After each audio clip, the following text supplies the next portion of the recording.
Hello everyone, it's DeskPilot here. Welcome back to the channel, and today I'm just going to be doing a quick review on the latest bit of kit that I've got for the desk, which is this, the FCU from Wingflex Simulations. And here we go. Here's the best bit. Oh, what a nice feeling. That is one of the nicest switches that you'll get to push in flight simulation. Anyway,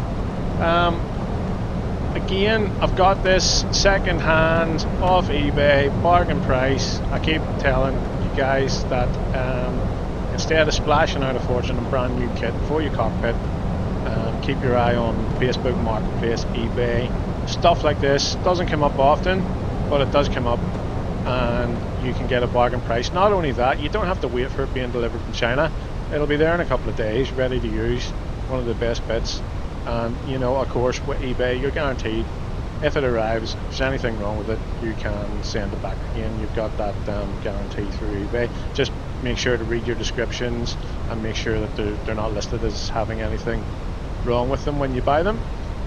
Anyway, a lot of you are probably wondering why I went for Wingflex and not Wind Control, which seems to be the most popular kind of hardware there is at the minute, and the reason for that is in the future I plan to add what Wingflex call the RMP cube, which goes on the right hand side of this panel, and instead of having a right hand side EFIS, it actually has a radio panel.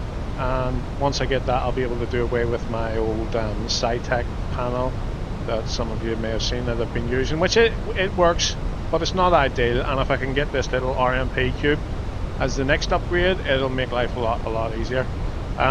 So there's not really much to say about this. It's pretty much plug and play. You download a little bit of software.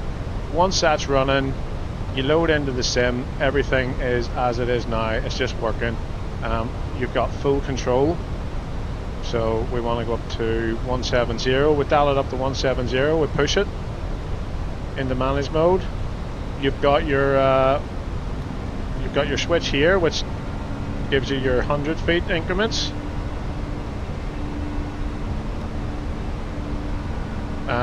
You can pull this, go into speed mode, dial in your speeds, push it back again, auto thrust, your heading modes.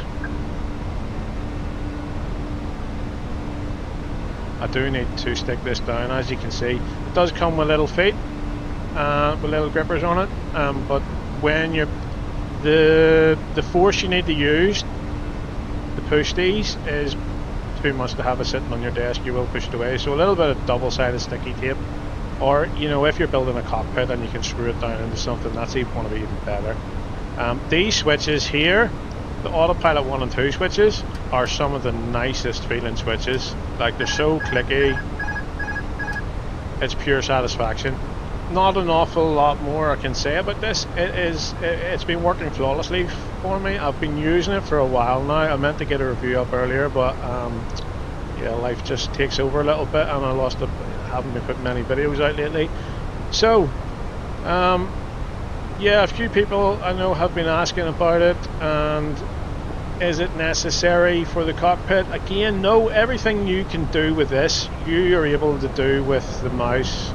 So if you're just a casual sim pilot, it's probably more money than you're going to want to spend if you're a real casual simmer. But if you've got your flight stick, you've got your throttles, you've got a nice set of rudders, and you're just looking for the next thing that you want to upgrade in the cockpit, this is a nice place to go. Again, it adds a little bit of realism, especially if you're flying online, you're flying on a VATSIM, controllers firing headings, speed restrictions at you.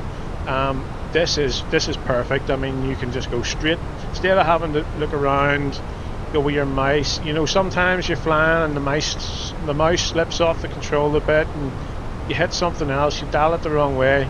It's so nice just to be able to put your hand on this and just start dialing in headings and speeds. It's really good. I'm just going to switch to nighttime in the sim here to show you another nice little feature.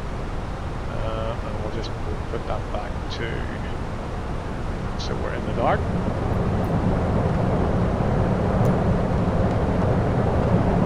Okay, so now we're in the dark in the sim. There is the two little dials under here that adjust your brightness of your LCD. So if I dial that down, you can see the integrated backlights. Not only is it working on the hardware, it's working in the sim. And that's a real nice little feature, especially flying at night. And again with the LCD screens, the knob on the other side dials down the brightness. And I think that's really cool to interact with the sim just by a bit of hardware. So yeah, basically it's got everything that the FCU, as you can see, it's almost identical to the FCU in the real aircraft. Everything's there. You want to switch to your head and track, put your bird on, you've got the button to do it. This is how I tend to use it when you need to push buttons. I put a little bit of force down here, push the button, and that way you're not pushing it across the desk until I get it secured, that is. Again, you know, if you want to, again, your descent, and you want to do an open descent, just hold it down on top, pull it towards you. Yeah, everything is beautiful, and it's a really nice. It's not a very heavy piece of kit, but it's really nicely put together. You've got these little feet, keep it up off your desk. Wingflex also do a complete case to mount this in. If you're going to get the left hand side EFIS and the RMP cube for the right hand side, they do a complete stand for everything to fit in. It's a really nice bit of kit, but again, with everything, you're buying that all at once, it's going to be expensive. So my plan is, I've got this one, I'm going to keep an eye out for an RMP cube on eBay. If I can't get one, I might end up buying a new one because it is something I want. And eventually I hope to have the left hand EFIS and the whole setup. But yeah, all I can say so far, I've been using this now, I reckon probably the guts of a month, and it's been brilliant.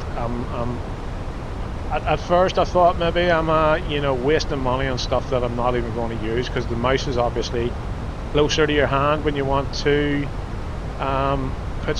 change stuff on your FCU, but I have been using this and it's really good and it's really nice. And even just as a reference, you keep an eye on your speed, everything, what you've got programmed in, when it's right there in front of you, it's a great bit of kit.